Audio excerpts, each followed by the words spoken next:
school choice. We don't have nearly the time to get into the broad evaluation and description of the wide range of school choice. So we're going to narrow this down to kind of where we are right now. But I can say this.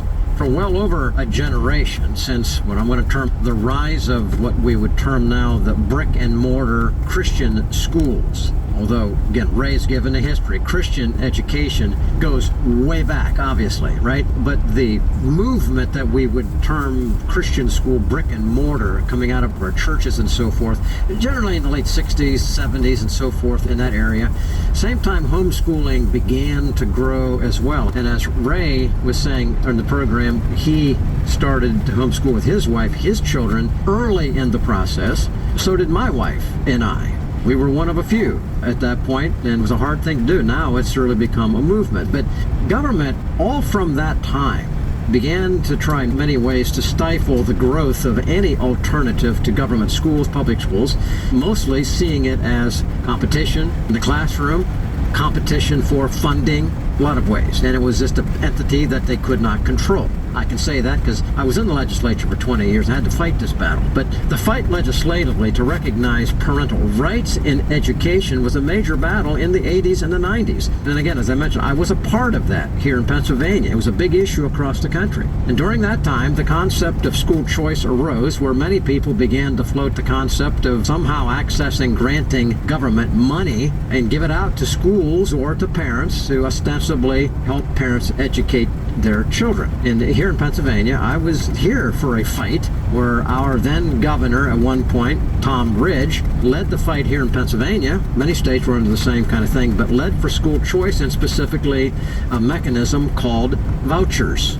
Well, at that point, I and others saw vouchers because it was government money voted on by the legislature to be given out to parents. I saw it as a Trojan horse then to control Christian and private education. And ultimately, I opposed that here in Pennsylvania.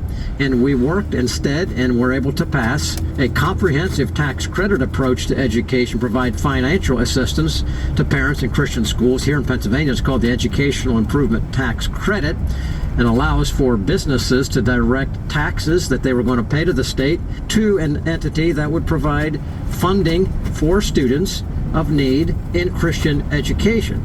It avoids all lawsuit, keeps the money out of the state coffer, so it's not government money. No action of lawsuit here or anywhere in the country for this approach, and we were able to defeat vouchers because we knew it was going to be a mechanism to control the schools.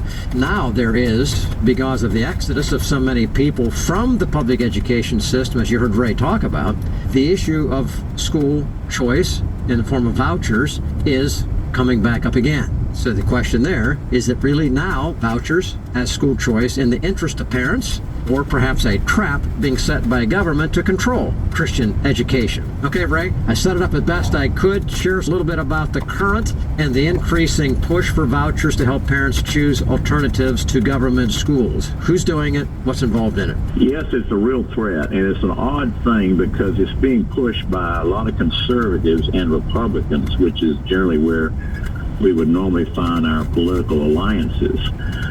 It's an odd thing. The left, many of the Democrats, are against vouchers and school choice because they see it as a threat to the monopoly of public schools, but I'm against it because it's a threat to the autonomy of private and Christian schools. It is a trap.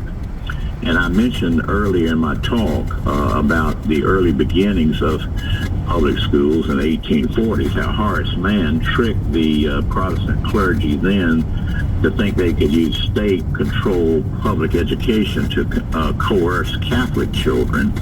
And you don't have to be a Catholic to know that that's wrong.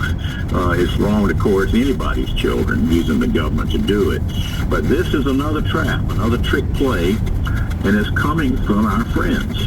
And it's very hard to fight your friends on this.